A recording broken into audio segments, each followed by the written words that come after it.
Don't do it. I'm just done it before. I You don't know know, where I heard that it worked, but I had a dream last night where I had my car parked and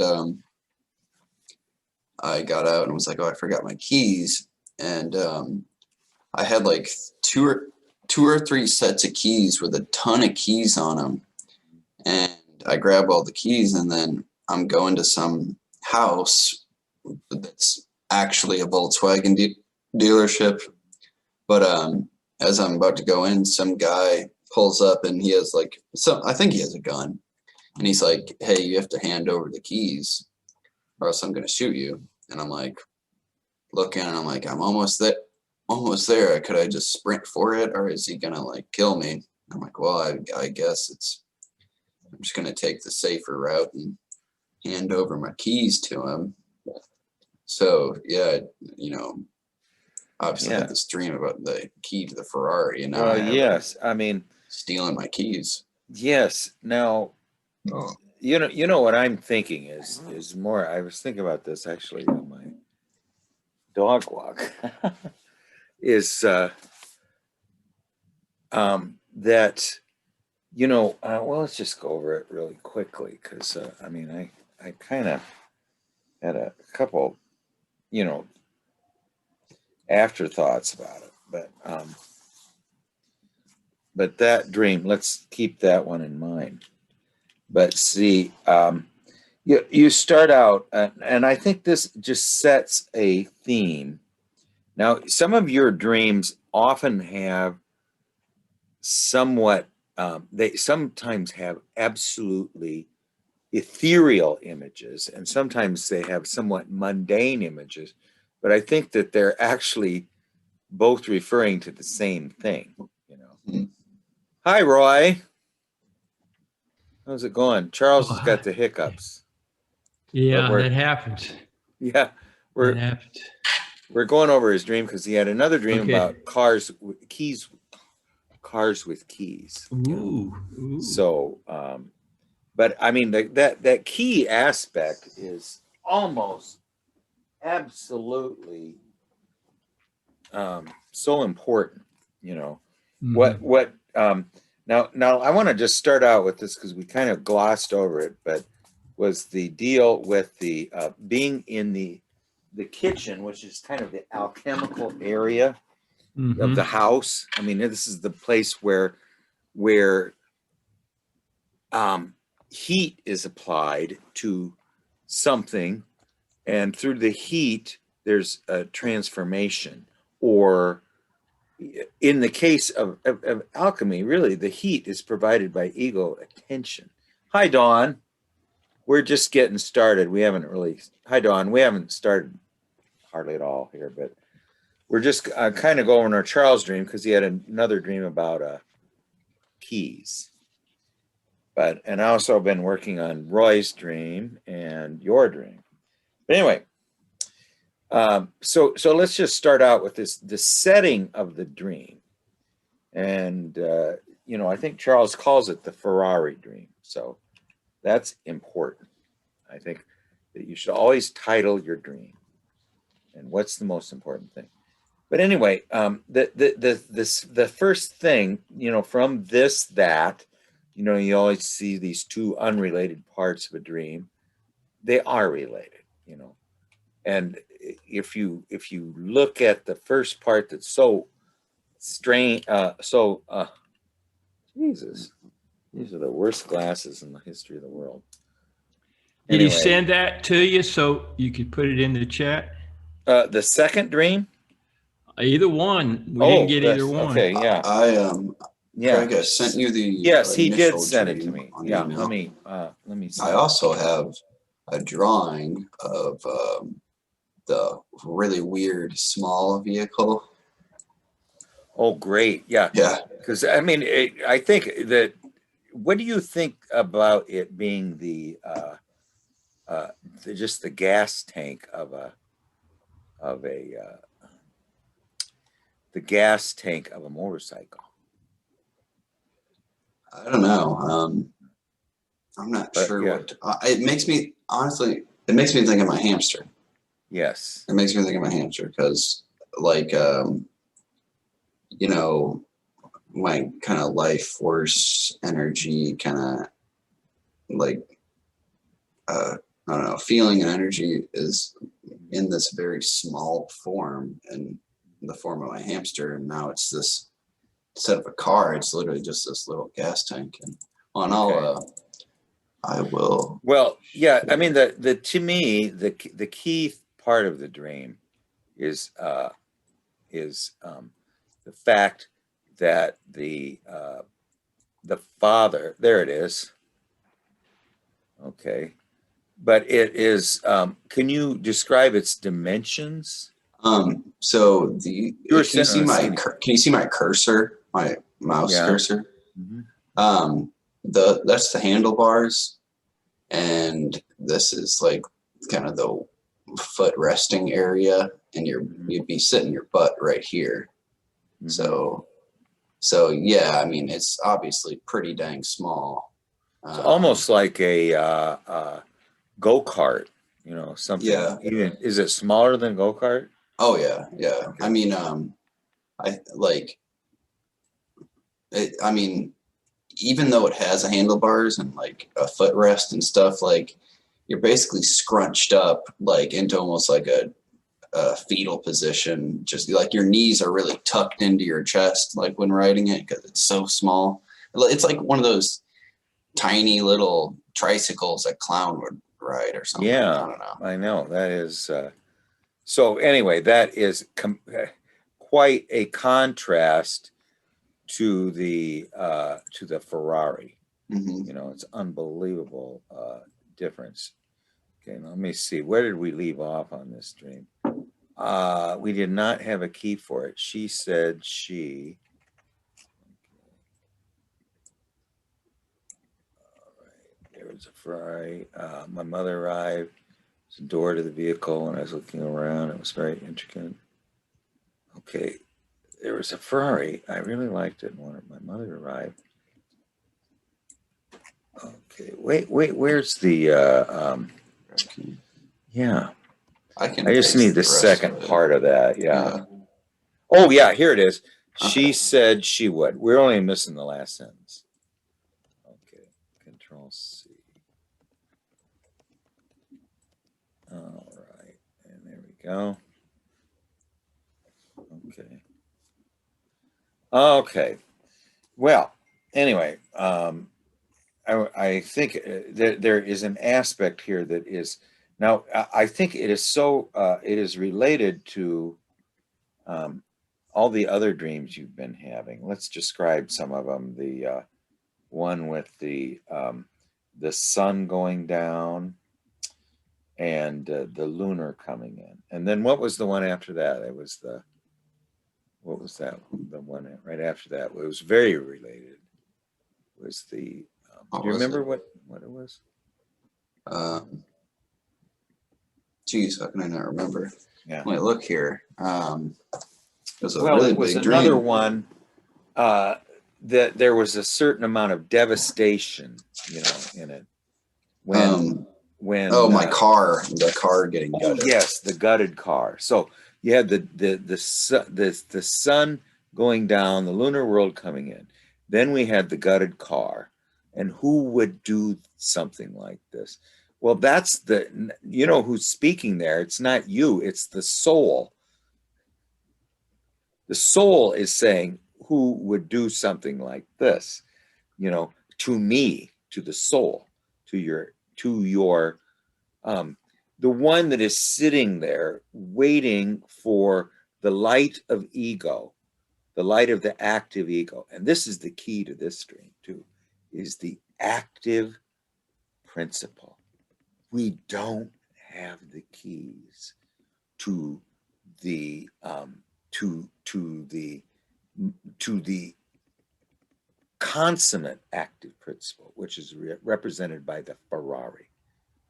We don't have the keys. How do we get the keys? And they so and it also has to do with the father world. The mother's vehicle, or the one of the mothers and her sisters, is very undifferentiated. There is nothing magical about it. You know, it's almost comical. Yet the one of the father of the mother, the one of the father of the mother, is there is no higher active principle in the universe than the Ferrari. You know, now if we had the keys to the Ferrari,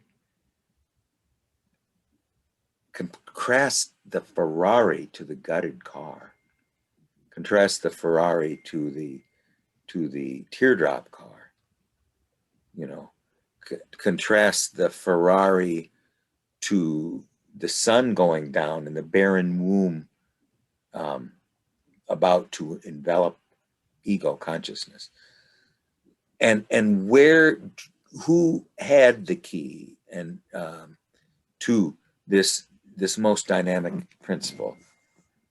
It was the father of the mother. So to get to him, we have to. I mean, he's there. There's an aspect. I'm not exactly sure what the father of the mother, but at least it is a father. Okay, let's just say, let's forget whose father it is, but it is the active principle. So let's say, wouldn't it be nice to have a Ferrari rather than a gutted Geo Tracker? And wouldn't it be nice to have a Ferrari rather than this teardrop vehicle smaller than a go-kart? You know, but what's missing? And that is you know, St. Peter walks around with the keys of heaven, you know, and Philemon, Young's wise man, has keys in his hand. So that it's the thing that unlocks the locked door. What unlocks the locked door? You know, who unlocks the key to the highest value? You know, St. Peter does. You know? And Philemon also has the keys to the highest value. I mean, when you see a key, that means that something that is closed off to ego can become operative by ego, but ego doesn't have the key. Okay. So anyway, if we just kind of summarize it here, that we're in this, it starts out with, we're in the alchemical room of the house, the kitchen, you know, which, you know, Jung says is an outer stomach. You know, it's this room of predigestion, but in alchemy, it's where we cook things. And what do we cook? The ego applies its attention and heats up things, you know, and allows them to transform, you know. And there's 3 sinks of water, 2 soapy, or 2 being soapy and 1 clean. 2 being soapy and clean. Oh, 2 being soapy and clean. They weren't clear. 2 being ones that cleanse, and 1 that does not cleanse. It makes us dirty, makes whatever it is dirtier. And so there's 2 cleansing ones and 1 that is related to the dark world. And so that's the start. And through the 2 clean ones, we can renew, we can recycle things. Okay, then we go out and then we see a Ferrari parked on the side of the house, and we want it for ourselves. The mother arrives, and she's been riding this teardrop vehicle that we usually have the drawing of. And it's somewhat similar to a motorcycle gas tank, but it's very rudimentary, very very unsuitable. It's at least goes, but it's not anything like the Ferrari. And it seems to be somewhat intricate though. And then you have a helmet on, and when you ride this vehicle, your vision is very narrow. So it's you have a very narrow point of view. To be the one that drives this very rudimentary vehicle, you have either a very focused view, or you have a very narrow point of view, one that's not that is not expanded with the imaginal world, the one that magnifies consciousness. It's very tunnel vision. So that doesn't sound good. And so you ride on it by sitting on the skinny part, and it was quick and fun to ride. So, but it's fun, but it's not exactly is going to solve the problem that we have with the active principle, which apparently is what we need to solve the riddle of to be able to drive the Ferrari. And the mother, you don't have the key for it. She said that, first of all, we don't know who the owner is. So she's saying, well, find out who the owner is. It's funny because the owner is her father, but she doesn't know that. And there was a bowl of keys at the grandfather's house that had since been lost. Now that's very interesting because it's like a, it is like,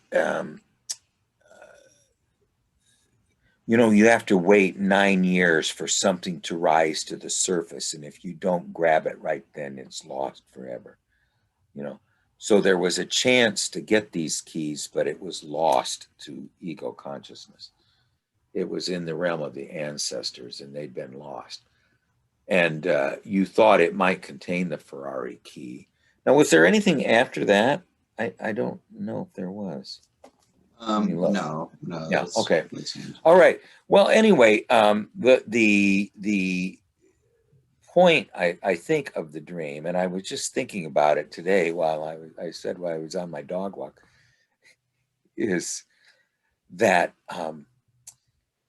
what is missing? I mean, what would resolve the two previous dreams? The one where the day is closing and the barren womb is going to envelop us. The second one, we have the gutted car with no steering wheel. Suddenly we find something. It's got a steering wheel, all right. And it goes. But what are we missing? We are missing the key that unlocks the door. Now, who is entitled, who is worthy of getting the key that unlocks the door? It's sort of like, reminds me of the sword in the stone. Who can remove the sword in the stone? Only the one that's worthy of removing the sword from the stone. And that would be someone who has, through their deeds and through their actions, has proved their worth. So the way to get the keys to this dynamic vehicle of ego is, I think, to enter the father world. The mother world is just going to give us that little funny vehicle, I mean, it's going to be almost a toy.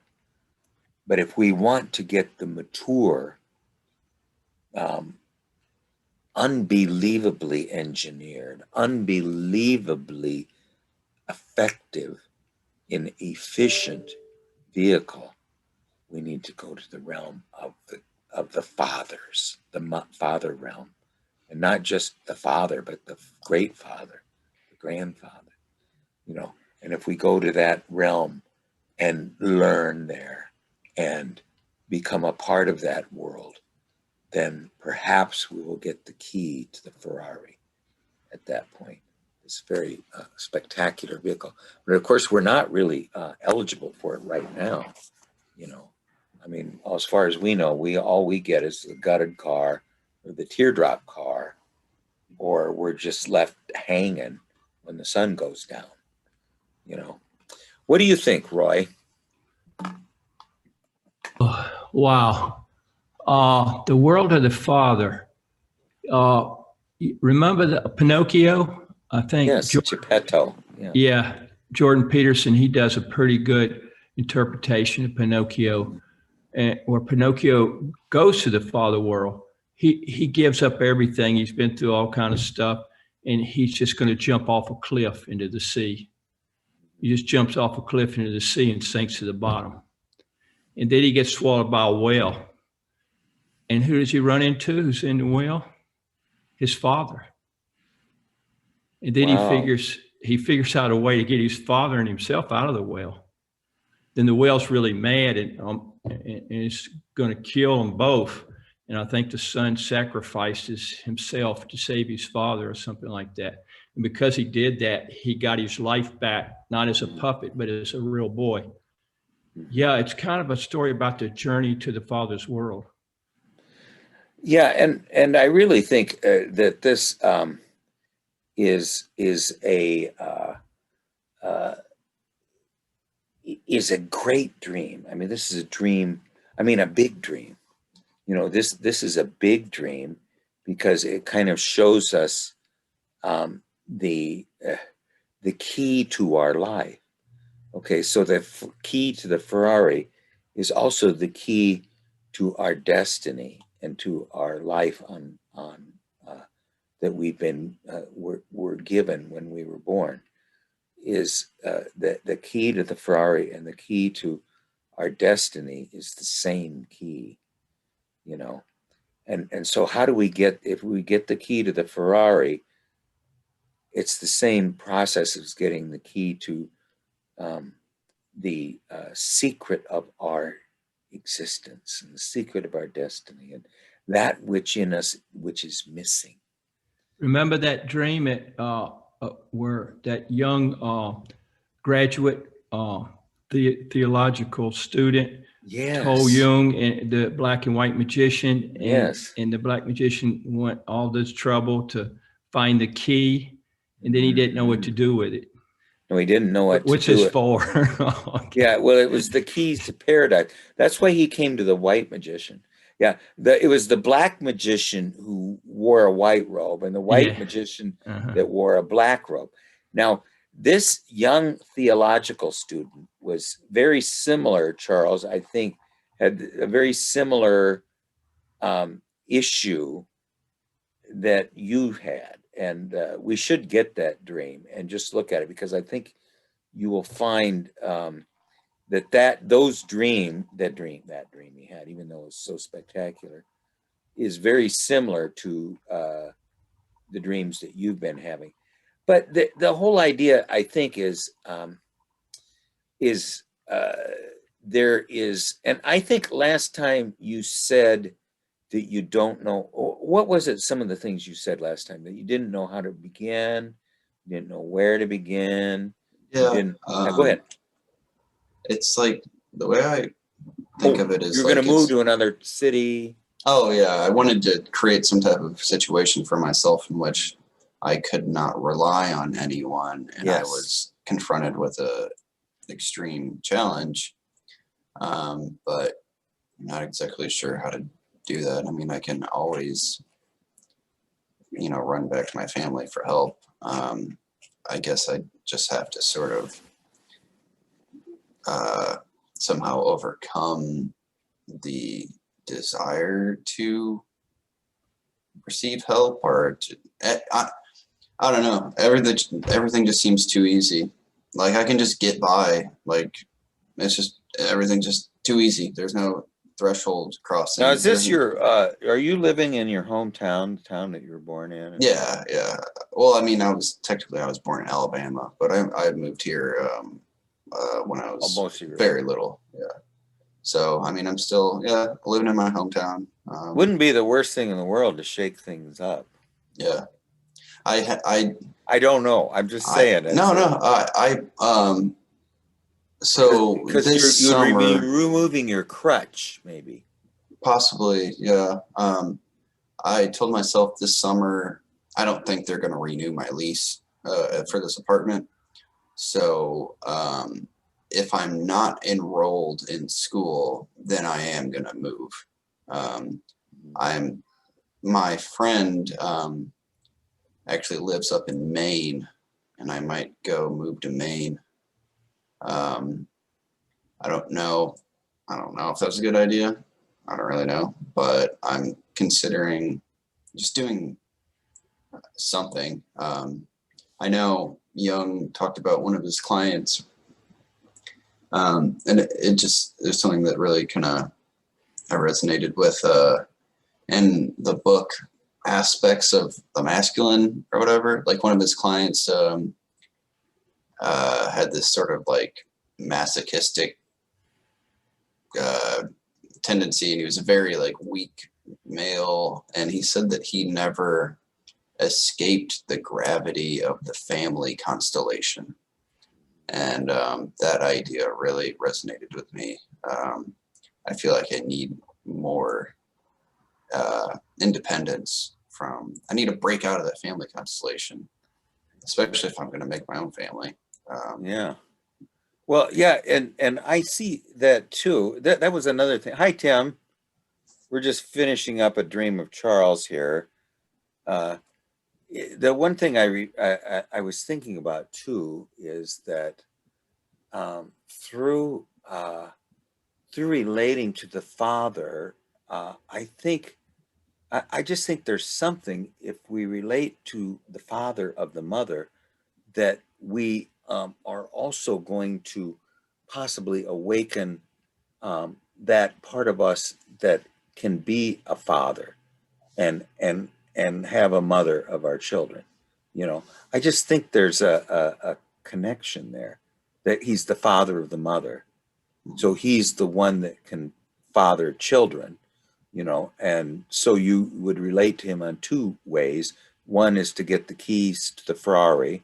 What the dream is, Tim, is that well, I'll put it back in the text or in the chat, but he sees a Ferrari. There's no that he doesn't have the key to it. He thinks his grandfather had the key, but it got lost. So we compare this to, I don't know if you remember his dream about the gutted car, the one that was the gutted Right. car. And so compare this Ferrari with a gutted Geo Tracker. I mean, how could you get a more stark comparison? But so in other words, the Ferrari is available to us, but only if we can get the key. And where do we get the key? We get the key from the father world. And this is, I think, something about the active principle that's possibly missing in our life, that we are somehow not connected with the active principle. It's just not happening, and so I mean that I think is Charles. Do you have any other comments about it? Not really, other than like, I don't know. I feel like maybe the key has something to do also with like, not just the active principle, but like, I don't know, my action needs to be in line with like the self, let's just say. Whatever unlocks the door that's locked. Right. There's a door that is not accessible to us right now. Yeah. And it is the most important door that there is. So like I say, if somehow ego consciousness had the key to the Ferrari, that to me, that is the key to the destiny of our entire life. it's the door that is inaccessible to ego right now. And so it needs to go on the quest for the key to this this God car, the most, compared with the Geo Tracker, this absolutely fabulous vehicle of it's the highest value, when it comes to the dynamism of masculine existence. Okay, there's nothing more dynamic, nothing more powerful. It certainly has a steering wheel, and when it's driving down the street, everybody notices. It's absolutely fabulous. Could you quickly tell the dream that you had? Just last time. Yes, just last night, because it was Yeah, keys and cars too. Yeah, so I parked my Geo Tracker somewhere and hopped out and was like, oh wait, forgot my keys. Look in there and there's like 2 or 3 sets of keys with just a ton of keys on them, like a just big old keychain loaded. So I grabbed my keys and walked to this house that's apparently also a Volkswagen dealership. And I'm walking up to the door and someone in a car stops and they're like, hey, give me your keys or I'm going to shoot you. And I look at them and I look back at the house and I'm like, well, I am right here. Maybe I can just make a mad dash and get away. But I was like, well, it's better that I play it safe and actually walk away with my life and hand the keys over to him. He drives off. So, the shadow figure is coming in and ruining, and the shadow is us. We are ruining our own chance. We have the keys, yet somehow we secretly steal, take the keys away from our own self. The key that unlocks that door. Tim, do you have any comments about it? Oh, No? I think that image of the shadow taking the keys has something really powerful. I can't quite get my mind wrapped around it, but it's a great thing to think about. Mm-hmm. I actually want to. I don't think I'm going to be able to stay here. Okay, sure. But if you have a dream that you want to discuss, Tim, could you email it to us too? Yeah. Okay. Yeah. Sure. And because I love working on it beforehand, because I can really do a better job. So if you have to leave early, and just send us the dream and we'll get working on it. Okay. And meanwhile, I'll give some thought to this. I really like that image of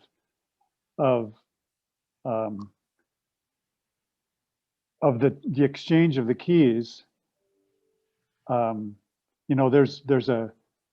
There's a real important pivot point of control, and so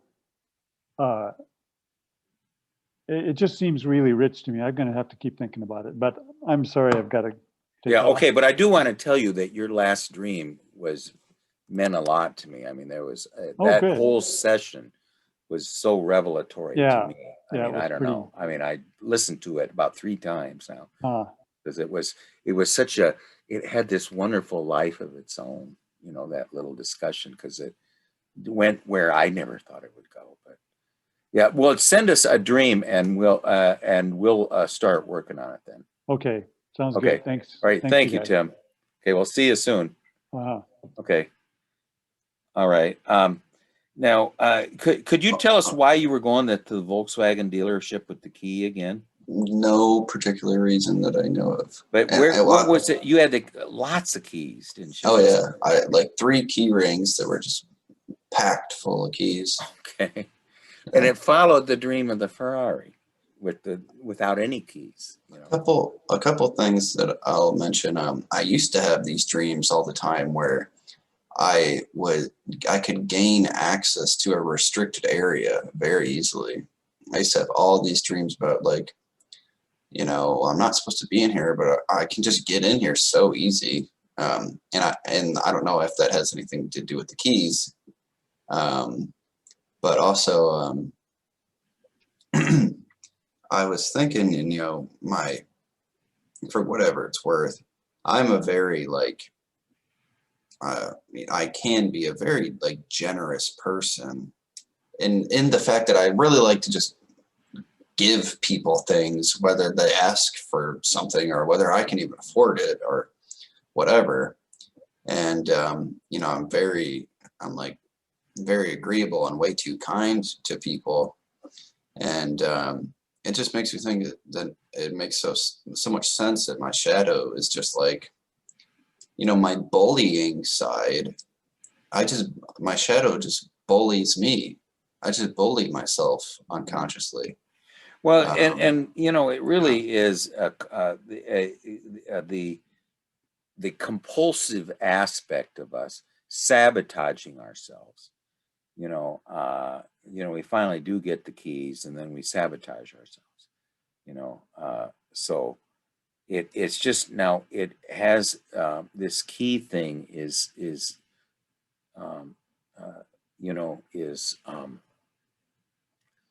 I just have to mention again that what is missing to making life accessible to us is an attitude that unlocks doors. So it really is our own active attitude that will be the key, and that will unlock the doors. But we don't have one, so we can't unlock. We can't utilize the Ferrari, and then once we do have 3 sets of keys, then we sabotage ourselves and lose those. So we just keep walking around without having the active principle, But again, this is sort of a mystery, which hopefully, I think I just sense that you are, it is starting to go from the head to the heart. I just feel a movement in you. I don't know. I don't think it's entered the heart yet, but I think it's getting closer, and once it's in the heart, then I think that's the key. Don't you? What do you think, Roy? I mean, how do you get these images that we see and that we just talk about, and then have it be something that is really life transforming? Rather than just what Jung says, a fart in the wind. It's just something that really doesn't accomplish anything, no matter how beautiful it is. Like the theology student, who had that unbelievable mythical dream. What do you think, Roy? I mean, how do you translate these wonderful images into life-changing events? Yeah, well, he mentioned the persecutor. Remember Donald Cowshed's protector persecutor. The self-care system turns into a protector persecutor. You persecute yourself. Eventually that just turns into you just dry up. I mean, you quit having fantasies, you quit dreaming, you're not alive. I mean, that's as worse as it can get. So it's nothing to carry on and look forward to be in that protector persecutor position, in the survivor self position. So now my father, he had to rebel. He was very ambitious, so he had the libido. He left home, went to work in a furniture factory. Back then, your father could garnish your wages. He could go to your boss and say, he's underage, I'll get his wages. And his father did that. But my father persisted, and he did very well. Well, that's ambition. That's just pure ambition, man. He had it. He was an Aries. Me, I was very rebellious. My father taught me how to work and do all kind of things. So when I got old enough, I went to college and I never went back home. I just got jobs, and all you have to do is show up for work and work. I mean, you can go anywhere in the country and get a job, which I found out you could, no problem. You didn't make a lot of money, but you could pay your rent and feed yourself. And so I was very rebellious. Well, that's a lot of libido. That's something. Rebellious is libido. Like Craig says, you have to have that active attitude. You're probably more likely going to have it when you're in your late teens, early 20s. By the time you hit 30, it's a lot different than when you were 20. You're not going to have that amount of libido. Now let's get back to resources. Maybe your grandfather didn't use the Ferrari. Maybe he had the key to the Ferrari, but he didn't do it. I mean, at some point in our life, we have a lot of resources, and we either spend them or don't do anything with them. And then when we get old, it's like losing the key, or we don't have the Ferrari. So even if you are ambitious, you can still not get the Ferrari. So the point I'm trying to make is how difficult this is. So to me, it's not really about having the Ferrari, having the key in the Ferrari. To me, it's about getting out of the rim of the mothers. A lot of kids, they don't leave their hometown, and they don't really advance very much. In fact, they sort of de-advance, whatever the word is. Regress. Yeah, they do. It's very common, not all of them, but in general, most of them. And so it's not a bad idea to get out of town unless you want to do this hometown thing, which some people like. You have your relatives, everybody takes care of everybody, a lot of people, you have a lot of security. When you leave and you go way away, you don't have any of that, and nobody treats you special. And you have to be very self-sufficient and do a lot of stuff yourself. It's very hard. So there again, you have to have that active attitude. It's going to take a lot to do it. You just can't wander off somewhere, following a friend. You're going to get killed. You're not going to make it. You got to really want to do it. You got to really psych yourself up. That's my feelings about it. Yeah, I would say that the hopeful things here that I see. Hi, Angel. Good to see you. We're discussing Charles' dream here, and I was going to do a summary of Dawn's, and then I thought we'd start on Roy's. But Angel, if you have a dream that you want to discuss, you can either put it in the chat or email it to me, and we'll see if we can get started on it tonight. But I don't know. We'll try to get through what we're doing here right now. But I would just say this is the hopeful sign. First of all, there is no drying up with Charles. His dreams are always just absolutely lush and vibrant, and very, they're very friendly to us. And they are now. Yes. But now. He said he had a persecutor. Yes. They will dry you up in a few decades. When he's like 40, 50, it won't be like that. No, but right now, yes. Right now. So let's just take what we have right now. Is first of all, the dreams are imploring us in every single way. That one dream said to me, God is trying to shake you in every way he can shake you right now. He's just trying to just get my attention finally,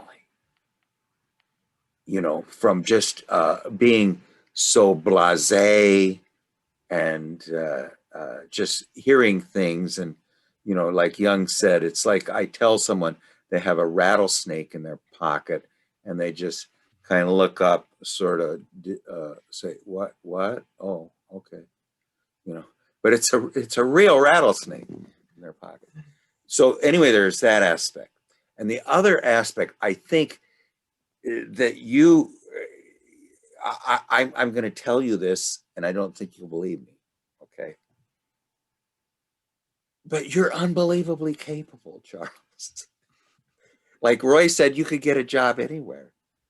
But what is it you said, Roy? Just show up. Just show, all you do is show up for work Yeah, just and show work. Just listen to what you're Yeah. supposed to do and show up. It's it. It's a lot easier than school.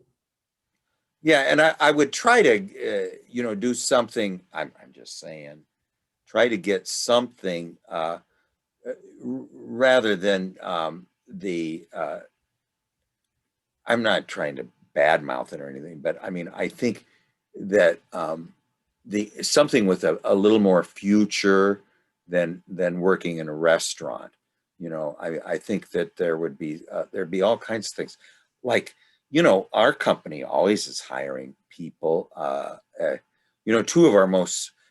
Three of our most senior people, we started out as just gophers.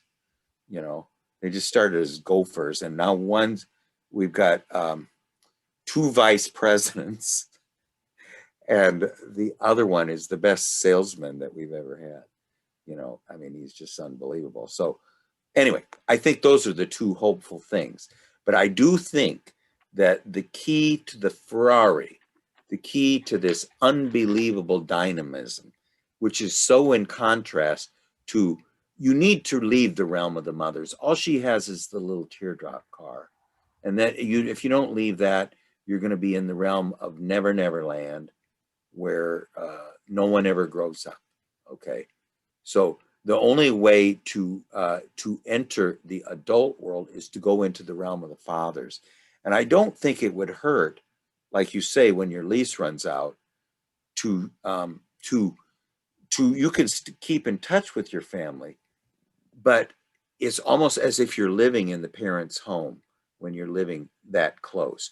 I think that if you could get somewhere else and get away from that, it's going to be a new dynamic working in you. I think that there'll be an energizing aspect that where we are right now seems to have a regressive aspect, as Roy was saying, So, but again, I think that the positive sides are the dreams are unbelievably lush and unbelievably supportive and unbelievably urgent, and that they love us. I mean, all I see here is absolute love. I agree with Roy. At some point, they might turn on us, but they are going to turn on us because they love us, not because they hate us. And the other thing is I think that you undersell yourself, Charles. I see an unbelievably competent person. In fact, I don't know if it's ever possible, but you're pretty good at symbolism too, and at art. But anyway, I think one of the highest value for you right now, this is just my own opinion, is to be able to support a family. So that's, to me, I think is right at this point. Maybe not 20 years from now, but at this point, it's kind of the highest value.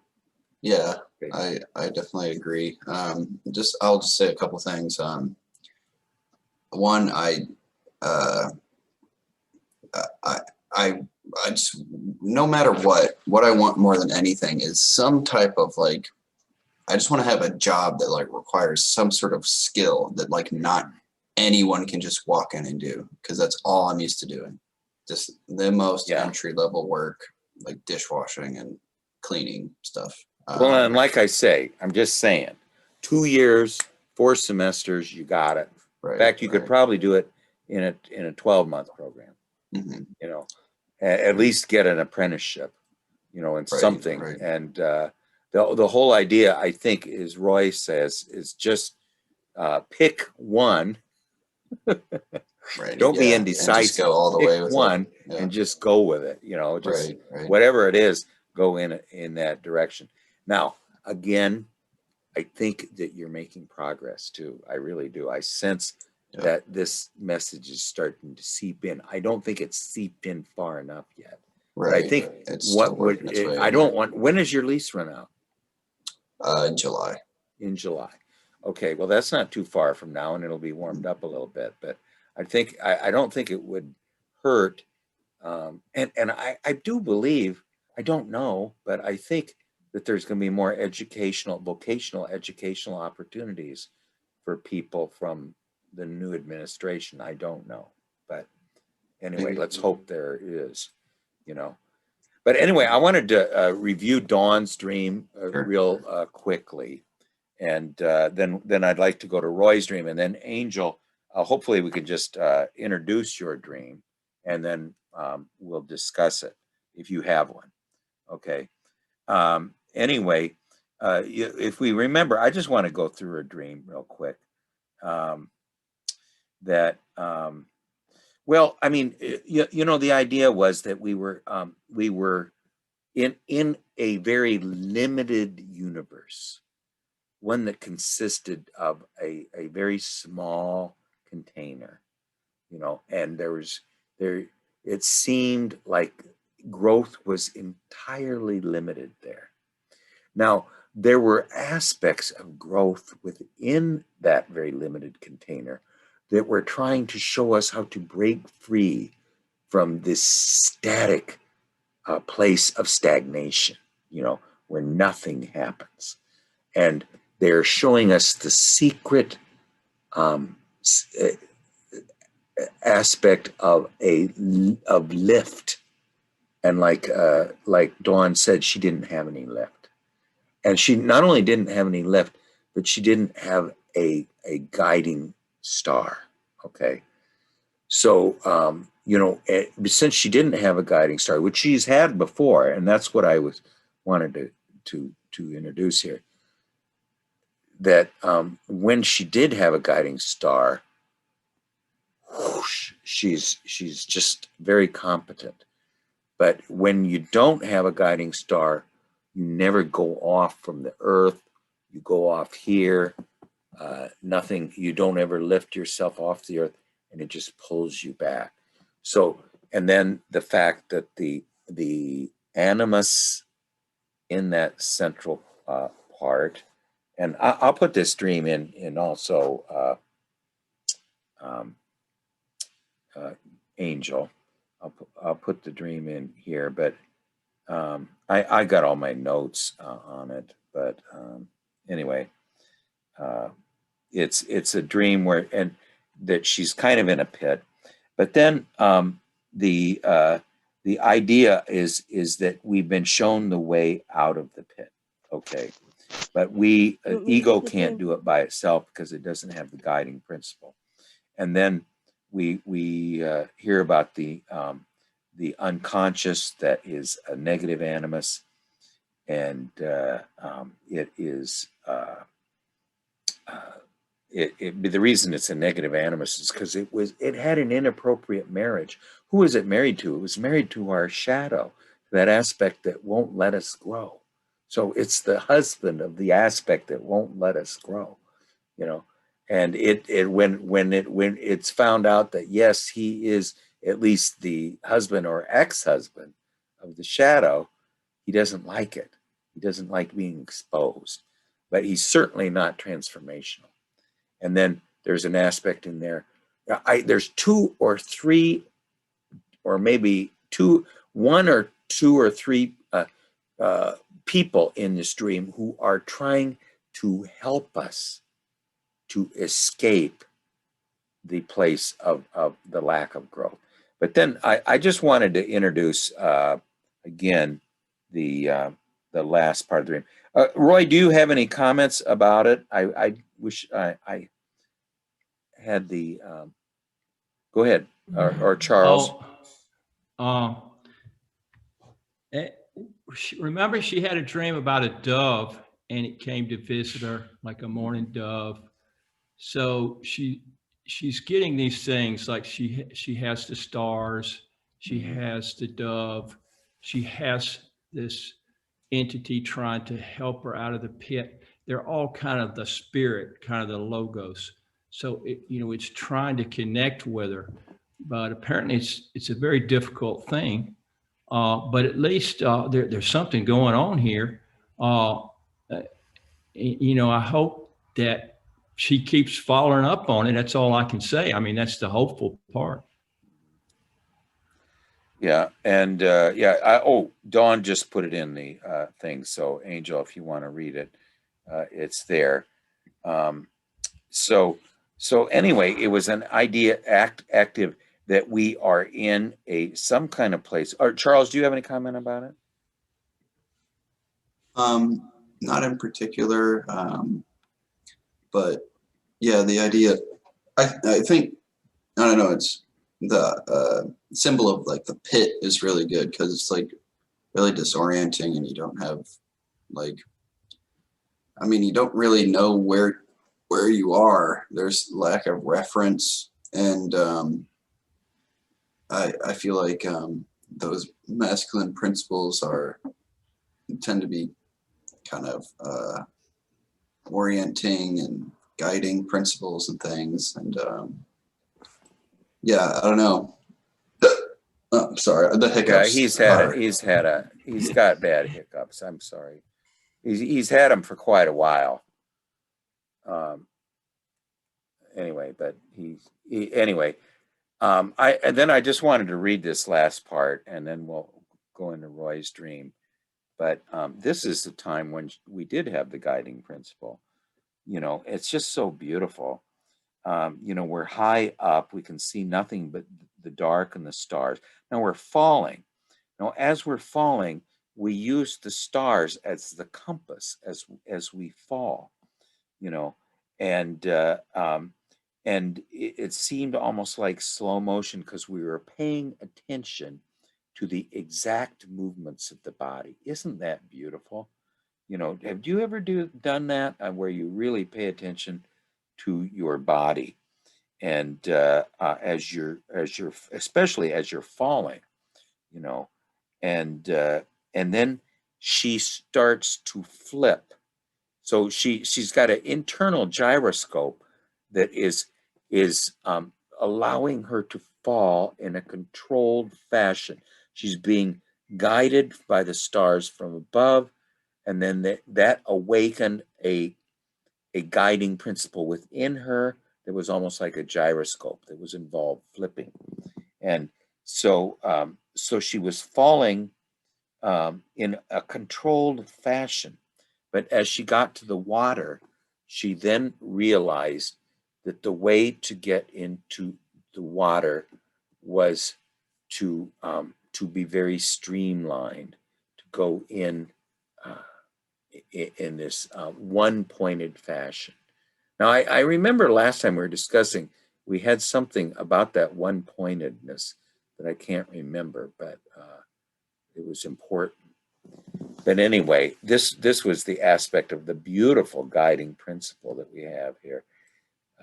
Did Charles or Roy, do you have anything, or Angel too, to say about it, or Dawn too? Dawn, do you have any comments?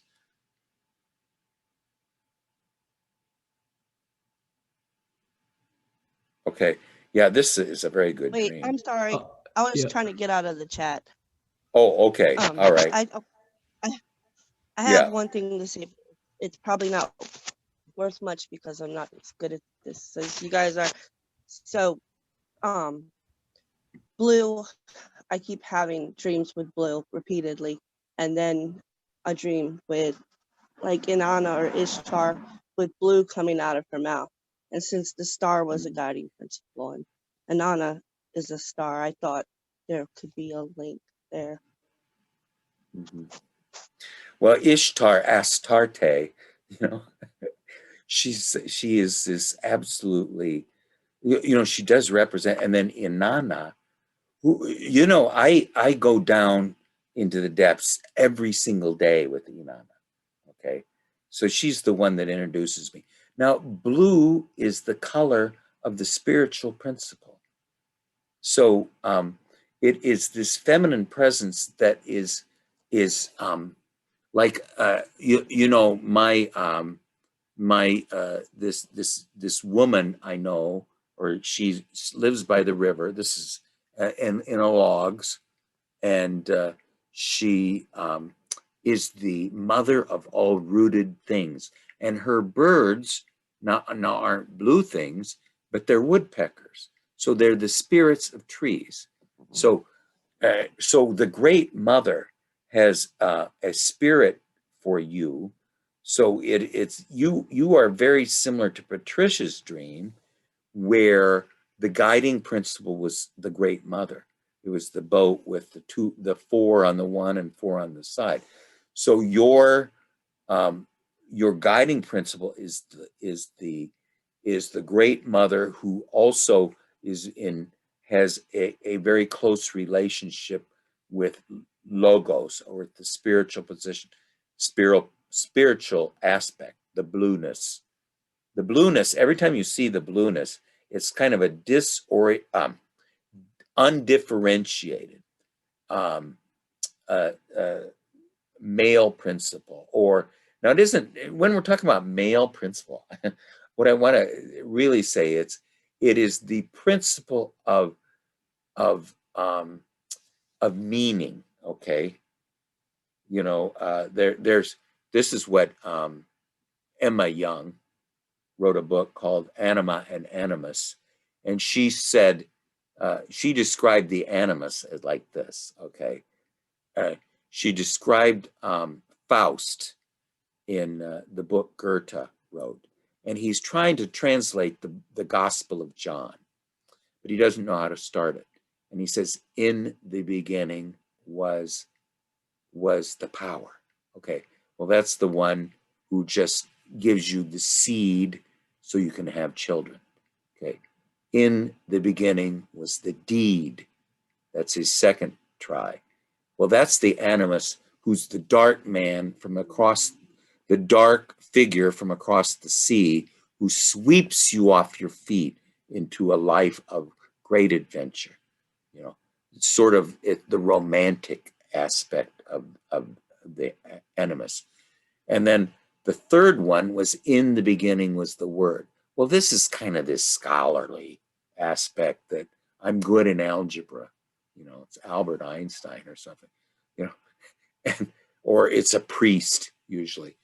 But then in the beginning was the meaning. Okay, now this is the spiritual aspect that's some usually related to Merlin, the cry of Merlin, Merlin's cry. So it's the aspect of meaning that we need. And now Ishtar and or Astarte, and I had dreams about Astarte, and then Inanna, I have a lot of dreams. But the fact that the Great Mother, she is such a healing presence to both men and women. And the fact that she also possesses the spiritual aspect, the blueness, is absolutely, I mean, if you're really having dreams like this, Dawn, they're fabulous. They're absolutely crazy good, I mean, I haven't heard them yet. Maybe you can send us one, but it's just absolutely crazy good. So I wanted to show you, and then we're going to now, Angel, that's your dream. Yeah, okay. We'll go into that in a second. Let's see if we can get started on Roy's dream.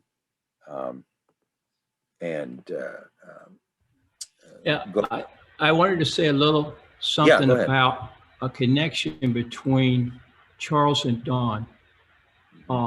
They seem to be in sort of a passive stage. Now, young people don't really think about this that much, and I didn't either when I was young, but I just want to bring this up. why are you in the stage that you're in? Do you feel like there's something that's in your life that you can't move left or right or up and down? So you're sort of escaping into fantasies, or you're trying to be float above it because you can't move in the physical realm. You know, there's ambitious people, there's curious people. Uh, what just sort of have a meditation sometime. What do you want to do with yourself? Where do you want to go? Do you want to move left or right or up or down? Do you want to move in the physical world? Do you want to have a certain attitude in the physical world? Do you want to develop something? I mean, these are very important. And once you decide on something, things come into your life and help you. It's amazing. It's miraculous. I don't think young people think about that enough and realize how incredible it is to do that. Well, the one thing I would say about both Dawn and Charles is their dreams are absolutely beautiful.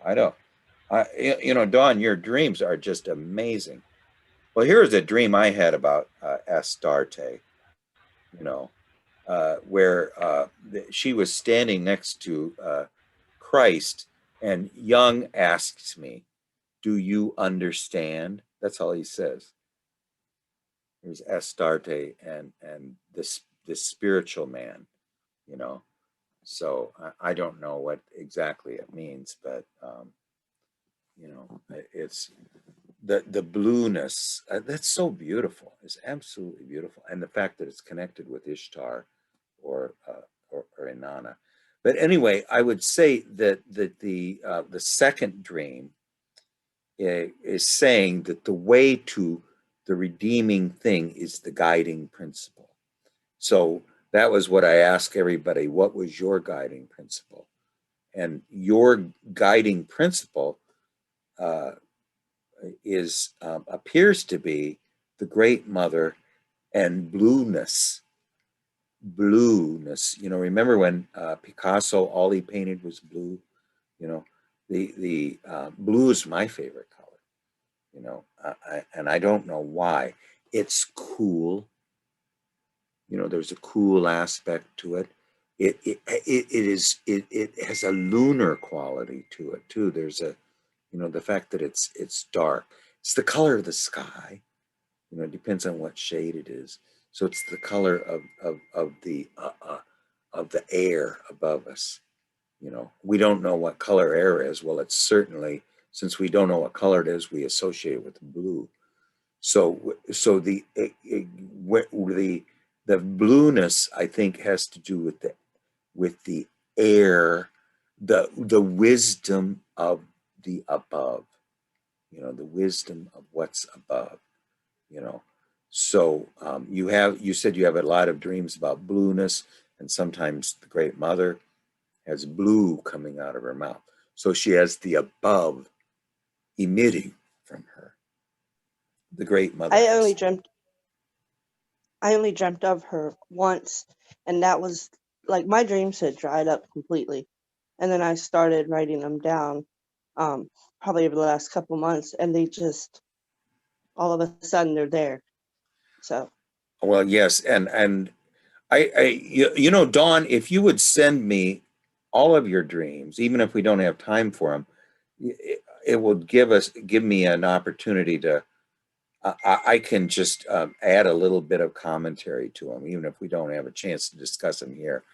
But the idea is, I'm just saying that the dream series is, and I'll just help you through it.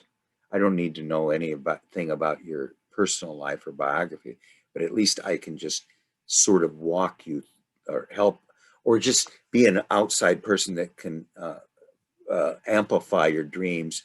So each dream that you have, I do this for my wife. She has a dream, I amplify it for her, and then she draws it. And I think it's very helpful to have somebody, the two things we want to do with dreams. We want to understand the wordless aspect, and that's to be the medium of expression, which is usually in art. And the second thing is to just throw words at it from a, just walk around and throw words at it, and that provides some meaning or some type of a meaning aspect. So anyway, why don't we spend about 15 minutes on Roy's dream, and then we'll spend about 15 minutes on Angel's dream. And of course, we won't finish either one of them, but at least we'll have a good start on it. Okay, now let me see Roy's dream here. All right, darn it. Okay, there we go. All right, let's see if I can get this in here. Oh, darn it. I think I got it over here. All right, let's see. Yeah, here. we could do that anytime. I just put one in the chute just so you'd have one. Yes, okay, It's not sure. big. It's an old dream anyway. Okay. Well, why don't we just go through it? It is, I can just at least tell you, it was so interesting too, because it wasn't that far away, because May 5th and 4th and 2020, and you read in the Visions book that Jung was telling Christiana Morgan how to do active No, imagination. Craig read in Vision's book. I was watching you. Oh, you okay. Yeah, you told us that. All right. Well, okay. I don't know. I just was amazed. I don't remember everything I say. But anyway, Jung would see a landscape and then he would just walk into it. Okay.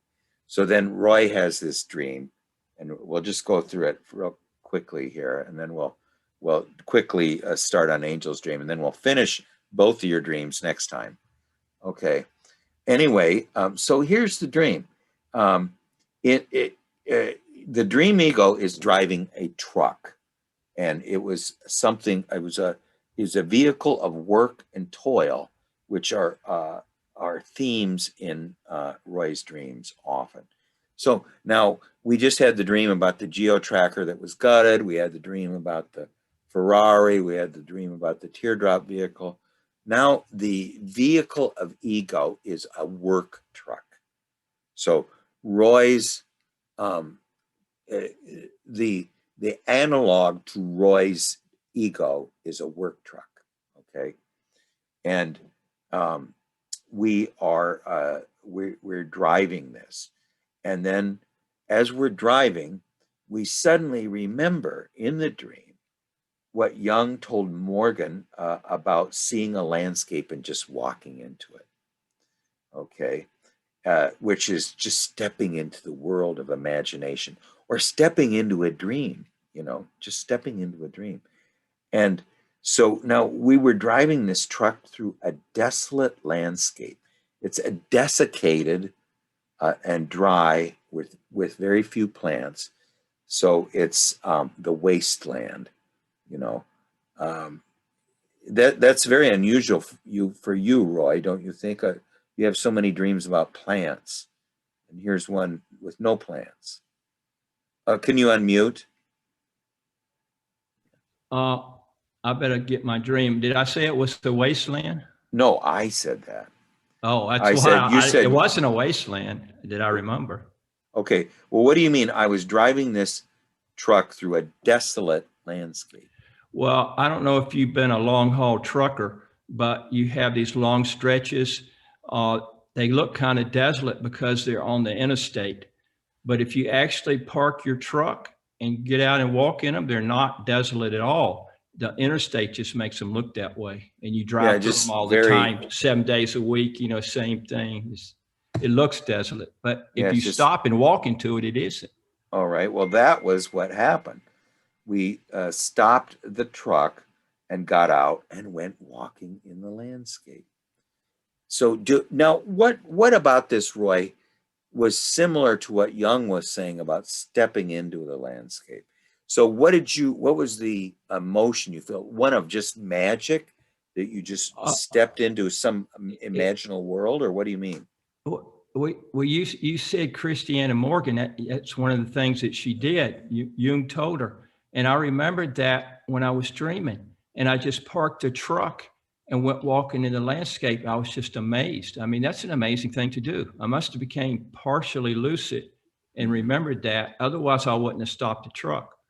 And I said, Okay. "Hey, it's true. This really works. You can really do this." Yeah, well, this is what's cool is what I think is happening. Let me just describe it. And you tell me I'm wrong.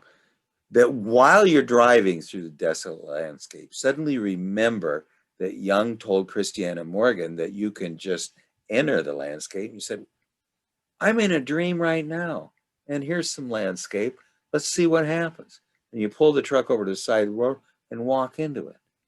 So there was an aspect in it that there seemed to be a lucid control, that it had this memory, and you took control of the dream and did it. So was that was the feeling too, wasn't Yeah, it? that's what I was trying That to it was explain. lucid. Yeah. Yeah, that it was lucid.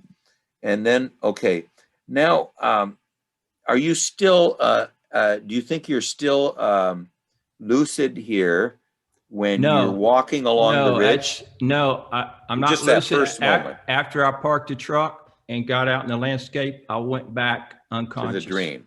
You're back in the drama of the Mhm. dream. Mhm. But it was just Yeah. that event that seemed Yeah. so lucid. So now you're walking along a ridge and you're going to the right or to the east.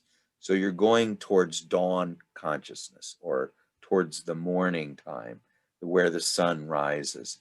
And you went to the top of the ridge, but not past it. Now there's some amazing images here. At the top was planted a long row of grass, but it looked like young wheat, you know. So this is the host.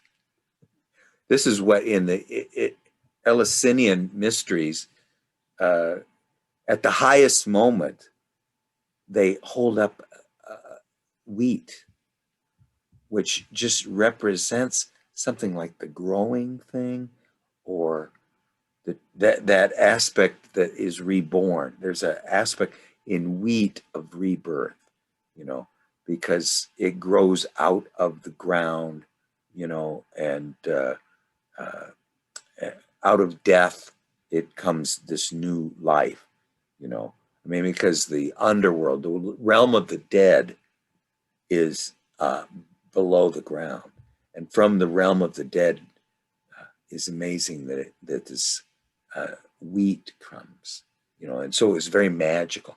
The host, this is even in Catholic Church, they hold up the host, and it's supposed to represent the redeeming thing. It's eat this. When you eat this, you're eating my body. You're assimilating the highest being.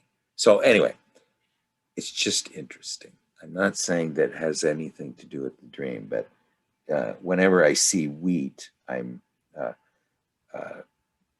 just very suspicious. Okay, so then we went back all the way down to the river.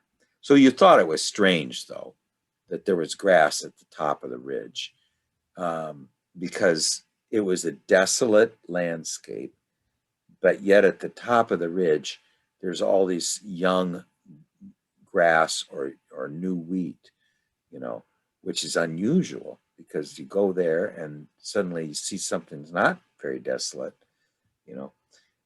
Now we descend again, and we descend and we go to the flowing stream of life, that unconscious, the flowing stream of life. There we see a goose. Okay, now a goose, do you think it's a Canadian goose or is it a domestic goose? Or do you know what kind of goose it was? Yeah, maybe like a Wild Canadian. goose? Yeah, Okay, it's a Canadians are Canadian goose. wild. Yeah, Okay. something like a Canadian goose. Yeah, so it's a bird. Let's just say it's a being. Don't call it a bird. It is a being of the air, the land, and the water. So it's one that unites the three realms, you know, the spiritual realm, the terrestrial realm, and the realm of the unconscious. It's one, like Hermes, that visits all three. You know, Hermes is this one who's found everywhere, you know, because he's the messenger. He brings messages from us to the upper realm, and then he brings the messages of the upper realm down to us. But this goose has somewhat of those capabilities. Well, then suddenly we see a being of the depths, one that is totally immersed in the unconscious, comes up and swallows Hermes, swallows the one that connects all three worlds.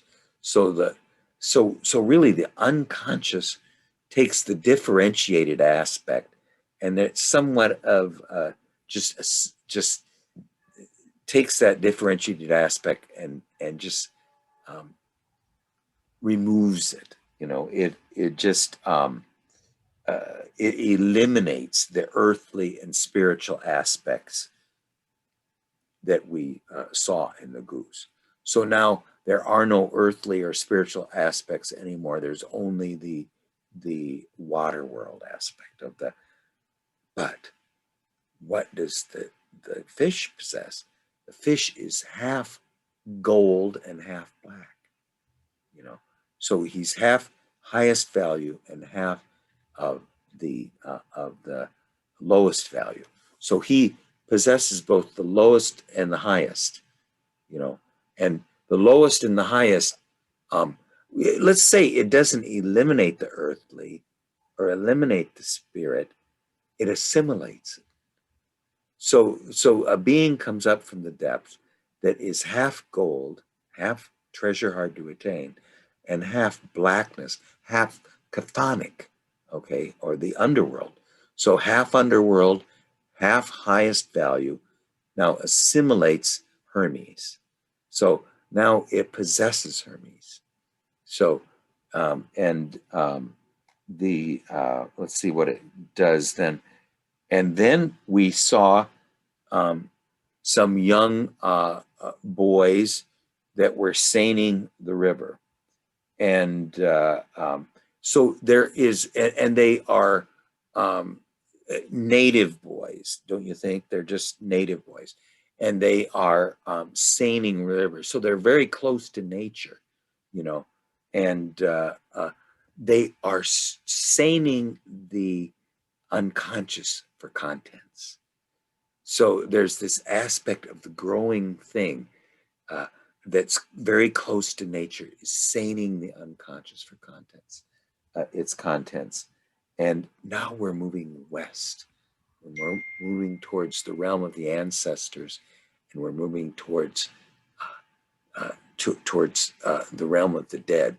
We start in the realm of rebirth. We now it's a wonderful journey. Okay, see what starts out. We're driving through the vehicle of the ego that's related to the work truck, and then suddenly we have this revelation. We stop the truck. We go into another aspect. We know that this is the realm of transformation. How do we know? Jung told us, you know, that and so we enter the realm of transformation. We go up, we make an ascent. Up at there, we see the very strange place where the plants of the rebirth are, or represented by the host or the wheat. Then we make a descent to the river. There we see the animal form of Hermes, and then it is assimilated by the unconscious. So our unconscious, one that's half gold, half chthonic, assimilates Hermes. And then after that, suddenly, after the highest and the chthonic world assimilates the being of all three worlds, that was a magical act. Suddenly, the growing aspect in us is seining the unconscious for its riches. You know, so I mean, there's Roy, this is just every aspect of this dream is dizzying. It makes me dizzy because it's so profound. You know, I mean, they're just these profound. Now, do I understand it? Not really, but it's beautiful. You know. Now, maybe we'll understand it a little more next time.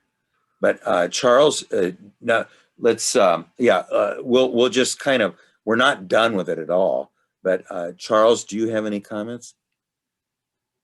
Not exactly.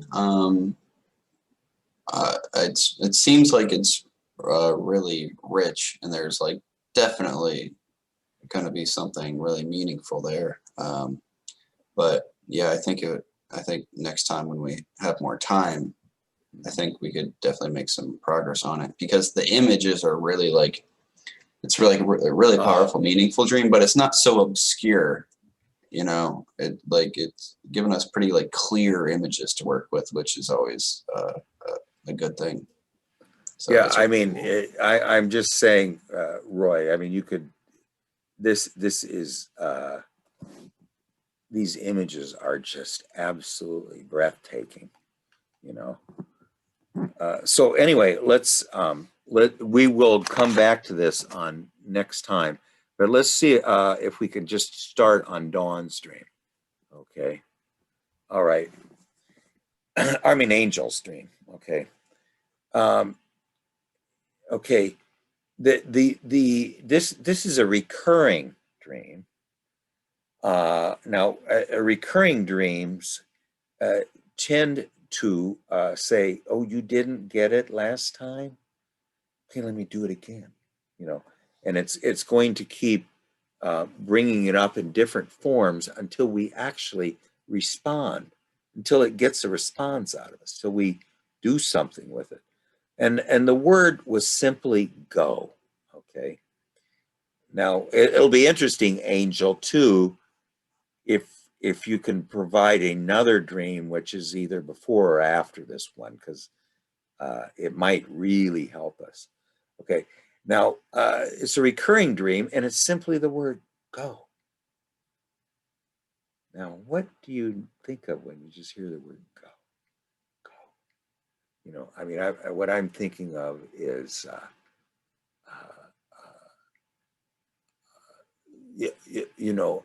crosswalk, or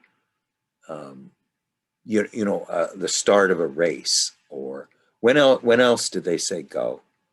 You know, do not pass go.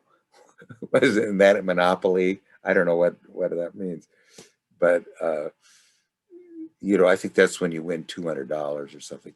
But anyway, it's appearing up on a shelf, and I will sketch it out again soon. Sometimes it seems if it was on a white screen or projector. So sometimes we see go on a shelf, and then sometimes we see it on a white screen or a projector. So it's kind of a magical word, like mine is 316. And you can see it right now as clear as day. Just the word go appearing in these different ways. This is just very compelling. I mean, right now I'm just getting a little goosebumps. I sense that it's a very important message from the center. Okay, Yahuwah, Yahweh is would be the in Jungian psychology, Angel, Yahweh would be your own ordering archetype of wholeness, the one that's within you, not the one that's outside of you, but the one that is within you and whom you were born with.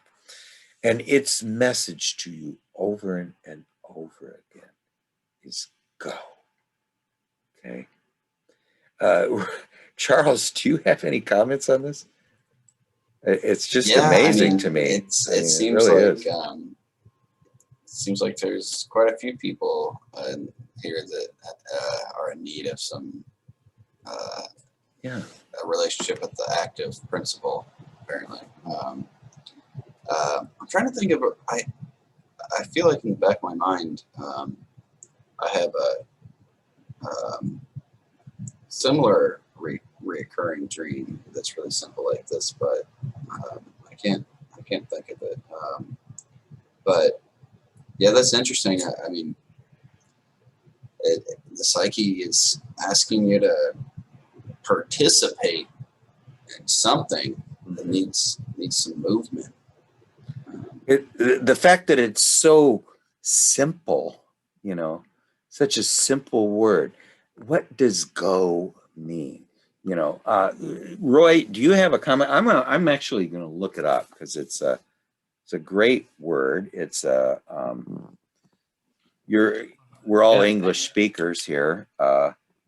You know, if it was, You know, polarizing it, you know, stop, go, it's the polar opposite of go is Yes. stop. You know, it's just like, it seems like the context would be very important with this dream. I mean, are you going? Are you stopping? I mean, it's just a polar thing. It's very polar. Mhm. And so what's this polar thing about? I mean, just like in my Thank you dream, for the looking gold that up, and the Craig. black. Yeah. Yes. Why so I'm not trying to polar? interrupt you, Roy. Yeah. Well, I can ask you a question while he looks it up. I mean, what does stop mean to Okay. you? If you don't know what go is, do you know what stop is? That was for Angel. No, it seems like the go is meaning that I have something. I'm not sure. Do I know what stop means? That's something. That's good. Well, I do need to think about. yeah, I mean, just here's some synonyms: move, proceed, advance, progress, pass, leave, depart, take one's leave. Um, uh, let's see. I think that is more what it means. It means to move forward. I don't think it means so much to leave or depart. I think, don't you think, Angel, that it means to move, to proceed, to advance, to progress? Does that give you the flavor of it? Or, you know, go means Yes, leave. it feels. Yes. And I do understand that I do understand the definition of the word go. Mhm. However, I still feel the need to express the fact that it does feel like an action that is needed to be taken. If that makes any sense. It's like there's a message involved to be given. There's something that it feels like there's something that I'm supposed to do, that I'm supposed to be doing, or to continue to do. Yeah, it's such a simple word, yet the simplicity is of it, I think, is the fact that it is so simple makes it very profound. You know, I'm just saying, it's very simple. It's like it sort of reminds me now. This is nothing like it, but in the poem about the raven, all the raven says in the poem is nevermore, and it just says it over and over again. So the word becomes like a mantra, you know, and as in any mantra or word that's just spoken over and over again, it starts to become divine. You know, there's just an aspect of it that becomes it loses its ordinary quality. And that's why I think you know, we all know what the word go means, but the fact that it just is repeated over and over again, like nevermore, nevermore, No matter what he says to the raven, that's all he says. And so that's his only word. Yet it's the meaningful word. It's the word that contains everything. So it's not even a word, really. It's a symbol, a symbol that is transcends language. It contains much more than language. So it's almost like, let's say, the entire scriptures summarized to two letters. It just the fact that it's repeated over and over again, to me, it now becomes an omen. It's no longer just a word anymore. It's an omen. And the fact that we see it everywhere, we see it on white screens, we see it on projectors, we see it on the shelf, we see it everywhere we are. Now, let me ask you this, Angel. Do you see it only in dreams, or sometimes when you see the word, do you see it in unexpected places in real life? That's startling to you or not? I do. I just see numbers. Okay, right, and that is a good point. I have not seen it appear anywhere. No, there was one time. There have been a couple of times where it's jumped out at me, while reading or doing something, but I can't put my finger on how to. I don't recall exactly what the situations involved, but I haven't really seen it. No. Mm-hmm. Well, it's now I'm not going to try to be spooky here, but it's almost like well, the fact it's an omen is, I think, all we need to say. But there's an aspect of it. It's somewhat haunting. Now, what I think it is, it's asking us a question. It's asking for a response. It's asking. Now, the only thing I could do, and Roy and Charles, I'd like you to say, if I kept seeing this everywhere, I'd be totally dumb. I wouldn't not have any explanation for it. So the only thing I could do, and I'm just going to tell you exactly what I would do, and I'm not kidding either. Okay, this is what I really would do. Okay, first I would meditate. Okay, and my way of meditation right now, the only way that works for me is for to wait for Inanna to come. Okay, and then when she comes, she takes me down a set of stairs to the first gate, and then we remove our shoes, and then she opens the gate, and we go through, and we go down through 7 gates, and then we enter out on the rock where the Temple of Wisdom is built.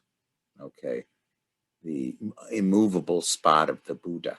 Okay, then I go see the Great Mother, and then I would go say to her, and I would do this now. I would get a book out, a piece of paper and a pen, and I would write on that thing. I would just write, "Dear Mother, why is the word go repeated over and over and over?" Okay. Then I would vacate this head, and I would put myself in another in the being of the Great Mother, and I would wait until I could see myself. Okay. And then I would answer, "The reason you keep seeing the word go over and over and over over again is, and then she would give the answer. Then I would ask a question about it, and then I would want another response. And I would maybe do 5 questions and just get some type of perspective for what the word go means and being said over and over again. Because it's not just a word anymore. It is a beckoning call, okay? Something that is beckoning to us. It's calling us. It's calling out from the depths, you know, and I don't think it means so much that we need to do something, but it's that we need to respond in some way, you know. Roy, what do you think? Oh man, if it was my dream, I would say, you know, Roy, I just see these bunch of people honking behind me like the light's green, and I'm daydreaming or something. I mean, where in my life am I not going there? I mean, I'm supposed to move. People are like honking their horns and stuff. Maybe I'm too literal. That's just, you know, that's me. Yeah, there is an aspect of don't just stand there, do something. I don't know. I don't Or know. yeah. What do you think, Charles? Well, I would not be surprised if I had a dream like this. Yeah. But with a dream like this, I would probably just be like, I just would kind of carry the idea around with me in the day and just try to have this image kind of remain somewhat present. Because a lot of times when I do that and I think about the dream more and I try to keep it in my mind, some situation will occur throughout the day where it just like, bam, it just like kind of connects with the image. And it gives me, you know, an idea of how to like actually apply this image and what the dream means is, as far as like my just regular waking life goes. So I would just, yeah, almost like turn it into a little mantra and just kind of keep it with you throughout the day and see if it connects with anything. Yeah, I mean, it is something that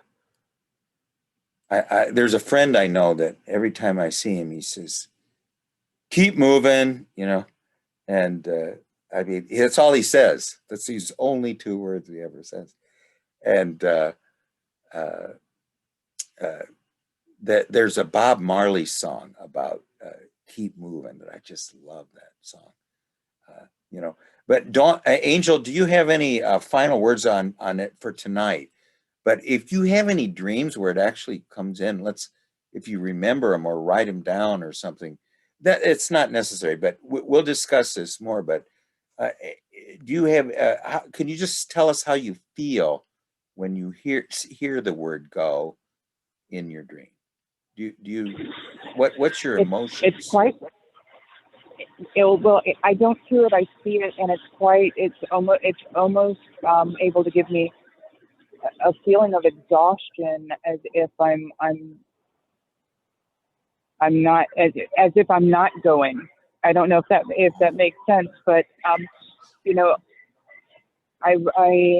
it's been for quite some time now. This has been a dream, and you know, I will envision it sometimes, you know, here and there, out and about, and if I read something, I'll be, you know, sometimes and sometimes not, but something will jump out at me and it'll say go, and I'll look to, you know, and it's just I don't know. I feel as if I'm not doing something, or else that would go away. That's how I feel. Yeah, the fact that it's recurring is asking for a response, and the fact that we don't appear to be responding appropriately is the recurring aspect, I think, is where it's coming over and over. But anyway, next time, Angel, I'd like to discuss this a little more, because what you just said, the fact that when you hear it, the ground almost becomes like syrup, you know, I mean, and you got sticky footsteps, you know. I mean, that's kind of what I thought I was hearing, and it's just so it's adding to the mystery of it. So we want to flesh that out a little bit, and if you can bring a dream. I mean, the whole idea is what is this is. I want to just say one thing, and everybody here is that the symbols of the unconscious speak to all of us. I mean, every single one. Roy's dream was fabulous. Charles' dream and Dawn's dreams too always speak to me. And like I say, Dawn, if you would send me dreams, even if we can't discuss them, maybe we can start talking about them in emails just between us. So next time, next Monday, we'll start on Roy's dream, and Angel, we'll just talk more about it. And I didn't mean when I'm looking up a word like that, it's like it's etymology and stuff. It has clues because it's a reference. Where did the word come from? It just didn't come from somewhere. It refers to something behind it. So can we, through reading its etymology, find out more deeply the reference that the word go has? What's the underlying reality behind a word like go, you know? So anyway, well, it's very, I'll tell you, Angel, you really got me thinking here about this. Now I'm going to be thinking about it all weekend. So anyway, thanks everybody. And Angel, thanks for coming, and just come as often or whenever you can. So, and thank you everybody, and we'll see you either Sunday or Almost definitely. yes. And thank you, Craig, and thank all of you. Okay, well, we want to hear more about this, Angel. So we'll talk next Oh, I time. can't wait. Okay. Yes. Good evening. All right. Okay. Thanks everybody, Roy and Dawn and Charles. Bye now.